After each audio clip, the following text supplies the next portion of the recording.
And today we're taking a look at the Ryzen 4K video editing machine for $800.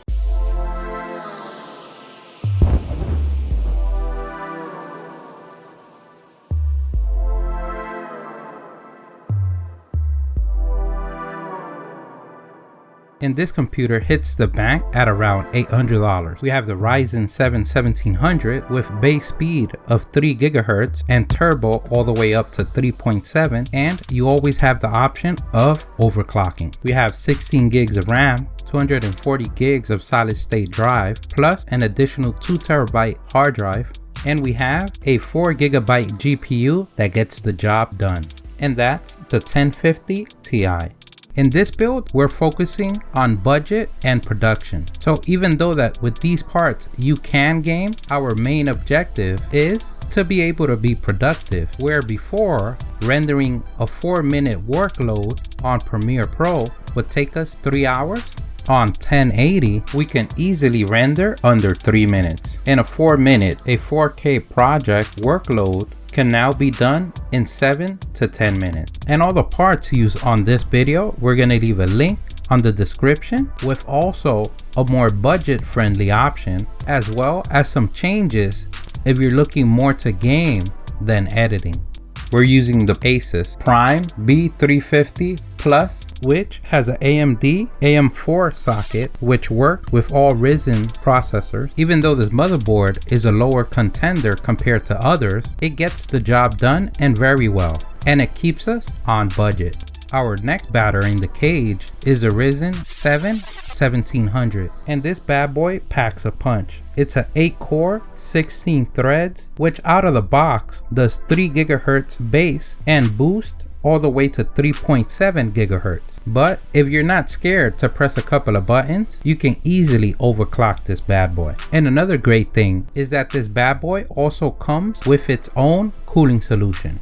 And if that's not enough, it comes with LED lights. We will not be overclocking this bad boy, but we are going to create a profile that's going to have this machine at a press of a button. It's going to give us a steady 3.65 GHz constant speed, which we can enable and disable at any time. And for that reason, we're using the stock cooling fan, which works more than fine for this option. And most importantly, it keeps us on budget. And for RAM, we're going with the Corsair Vengeance LPX DDR4 16 GB kit of 2 memories of 8 GB with a speed of 3000 MHz. If you have a bigger budget, you can go all the way up to the maximum capacity for this board of 3200 MHz. And we went this route because we believe is the most cost-effective speed for the price. The case that we use for this build is the Antec Performance Series P7, and it comes with 2 USB 3 ports, up to 6 drive bays, and removable 3.5 hard drive cages. It's a ATX mid tower, which has a window panel. It comes included with one 120mm fan, which you can add 3 more in the front, or 2 140mm fans, which we chose to add an additional fan. And remember, you can always upgrade and add more fans as you want. And for that, we chose the Apivia CF12S-BK 120mm fan.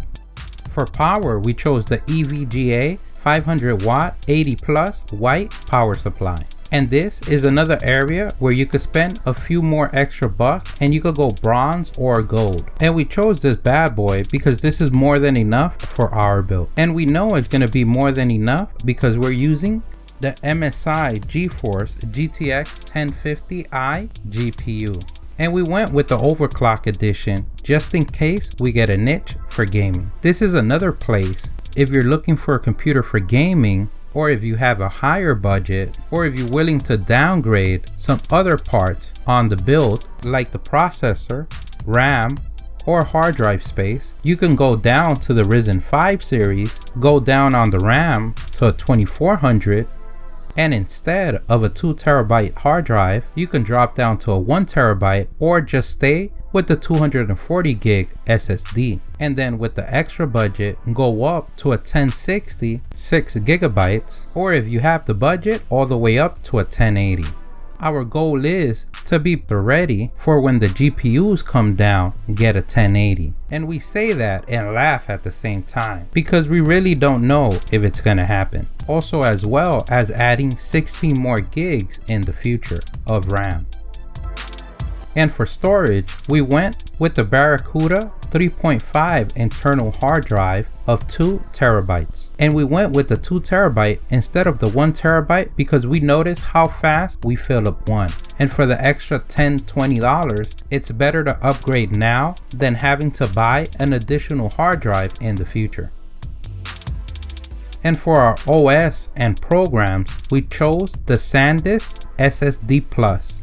240 gigabytes. This is also another way you can drop down on the price. Instead of going for the 240, going for the 120. We went with the 240 to have the videos that we're gonna work on the 240 and also export it to the 240. And then when we upload it, we also use the 240. After uploading it, then we can go ahead and save the project on the 2 terabyte hard drive. And we can't forget what we think is the most important of this build, and that is a battery backup with surge protection. So that's why we got the CyberPower battery backup, which is rated at 450 volts, 260 watts. Because the last thing you want is for the electricity to go out and your computer to crash and burn. And that's good enough because what you want to do is just save the project, turn off your computer safely. And the great thing about this one is that all the outlets are surge protected, and out of the 8, 4 are battery backed up, and you can easily pick this up for under $40. Now we're going to go ahead and put this bad boy to the test, and we're going to use Premiere Pro. We're going to test it first without speeding up the processor, just base and its regular boost. That can go all the way up to 3.7 gigahertz. As you can see, with one lumetric look at full, we have no frame drop.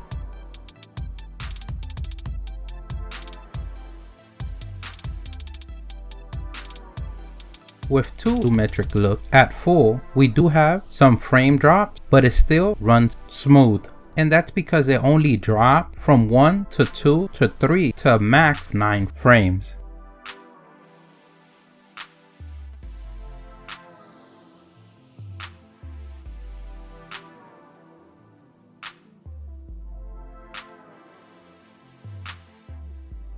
But when we place this bad boy in half, it has no frame drop, and that's with the additional crop. And it also has video motion.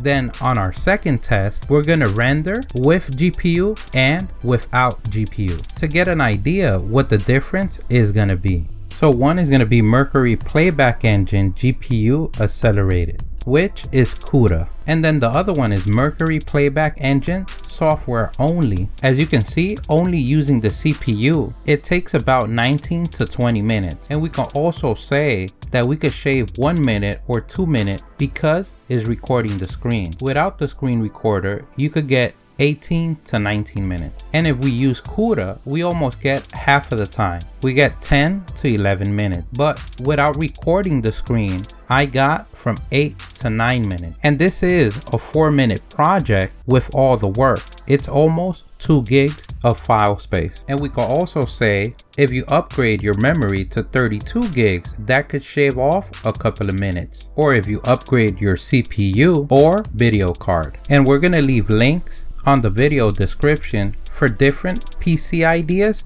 according to your budget. And if you like the video, please give us a thumbs up. That really helps. If you have any questions, place them in the comment section below. Don't forget to subscribe, follow us on social media. Thank you for watching, and here's a link to our latest video.